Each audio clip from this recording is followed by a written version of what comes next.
Everyone sees the Appalachian Mountains as a place of serene beauty, of misty mornings and ancient rolling hills. But what if I told you the ground beneath your feet is soaked in more than just coal dust? It's soaked in tragedy, and the stories it holds refuse to stay buried. What happens when a town built on darkness is swallowed by it, leaving behind only echoes? The spirits of Appalachia aren't just campfire tales, they are the forgotten headlines, the lost voices of towns that vanished overnight. Deep in the hollows and valleys of West Virginia, Kentucky, and Pennsylvania lie the skeletal remains of towns that once pulsed with life. These were the coal camps, towns built by the ton, owned lock, stock, and barrel by the coal companies. They erected the houses, ran the only store, and paid the miners in scrip, company currency that was worthless anywhere else. For a brief, furious period, these towns boomed. They were tight-knit communities forged in the face of incredible hardship. The men descended into the earth each day, breathing in black dust, never certain they'd see the sun again.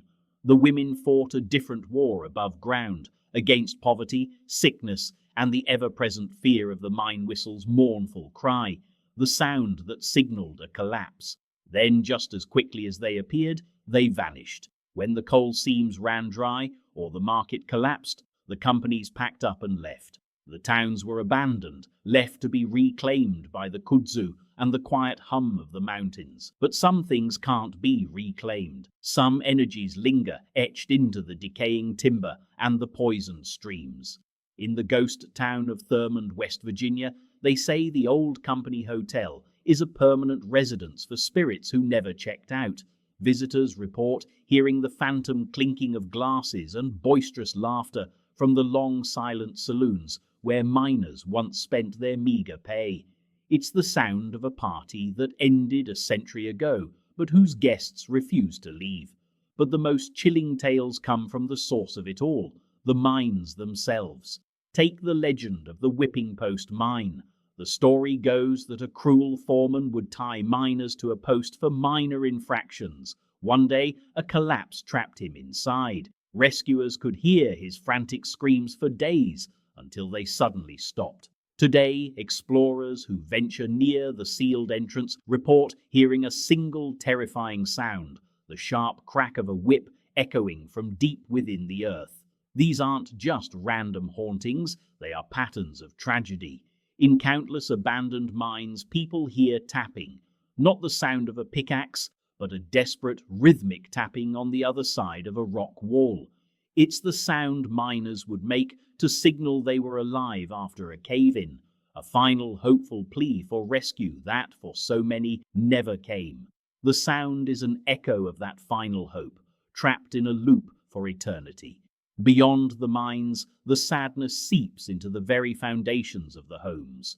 In places like Moor, you can still see the crumbling steps of the old schoolhouse. Locals whisper stories of hearing children's laughter on the wind, or seeing the faint outline of a swing moving on its own. These aren't playful spirits. They are reminders of the hundreds of children lost to black lung, cholera, or the simple, brutal accidents of camp life. They are the ghosts of a future that was stolen from them. Their laughter a heartbreaking echo of what could have been. A small handprint on a dusty pane of glass, a fleeting glimpse of a white dress disappearing into the woods. These are the quietest, yet most profound hauntings of all. So why here? Why is this beautiful, rugged landscape so saturated with sorrowful legends? Because these towns didn't just die, they were erased.